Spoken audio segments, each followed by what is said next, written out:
No one told you that wasting your potential wouldn't feel dramatic. There would be no alarm, no collapse, no moment where everything suddenly falls apart. It would happen quietly, slowly, almost peacefully. You wake up. You go through your routine. You do what you're supposed to do. Nothing seems wrong. Your life looks fine. You're not failing. You're not struggling to survive. You're not at rock bottom, but deep down, there's something you try not to think about. A quiet feeling, a small voice asking a dangerous question. Is this really all I'm capable of? Most people silence that voice immediately, not because they don't hear it, but because they do, and they know. The answer might require change, real change, not the comfortable kind, not the kind you post about, the kind that demands discipline, sacrifice, and discomfort. So instead, they negotiate with themselves. I'll start later. Things will improve soon. This is just temporary. But temporary has a habit of becoming permanent. Weeks turn into months, months turn into years, and suddenly you realize something uncomfortable. Nothing terrible happened to your life, but nothing extraordinary happened either. You didn't collapse, you just settled. Settling is dangerous because it doesn't look like failure. Failure is obvious. Failure hurts. Failure forces reflection, but settling feels calm. It feels stable. It feels safe, and safety can quietly become a prison, not because someone locked the door, but because you stopped trying to leave. Think about your potential, not the unrealistic fantasy version, the real one, the version of you that could exist if you actually demanded more from yourself, more focus, more discipline, more courage.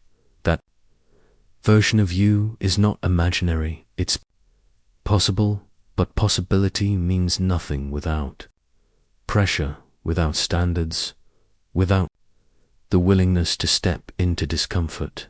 And that's where most people stop. They don't destroy their potential. They simply ignore it every day, quietly, one decision at a time, choosing distraction instead of growth, choosing comfort instead of effort, choosing the familiar instead of the difficult. None of those decisions feel catastrophic in the moment, but together, over time, they shape a life, a smaller life, a quieter life, life that slowly moves further away from the one you could have built.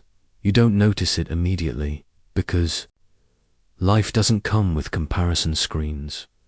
You don't get to see the version of yourself that took the harder path, the one who woke up earlier, the one who stayed disciplined, the one who faced fear instead of avoiding it.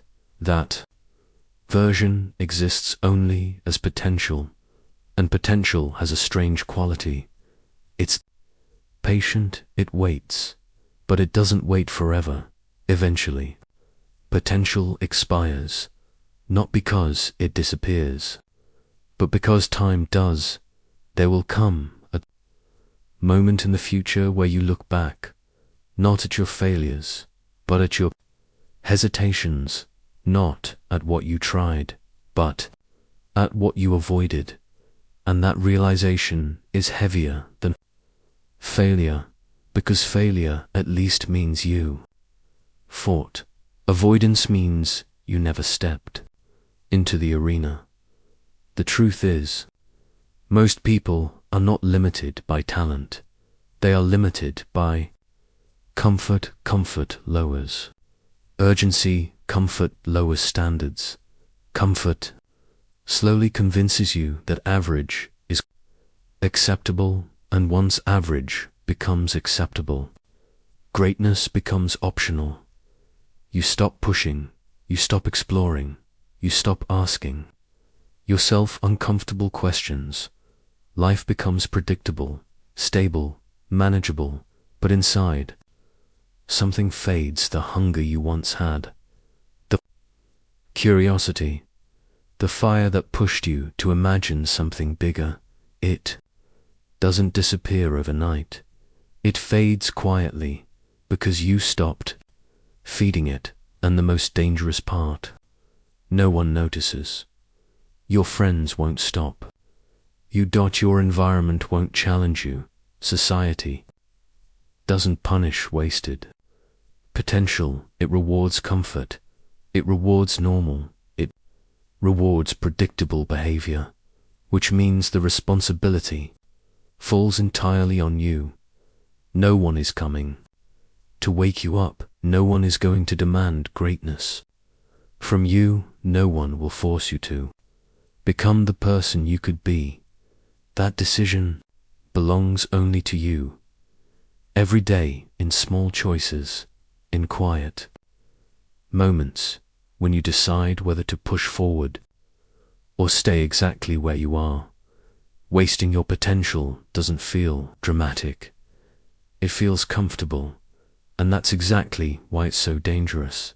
Because the life you could build is still waiting for you, but it won't wait forever. And the question is simple, not easy, but simple. Will you keep living a life that feels safe? Or will you finally demand the one you're capable of creating? Because your potential is still there, still waiting, still possible, but only if you stop wasting it, quietly,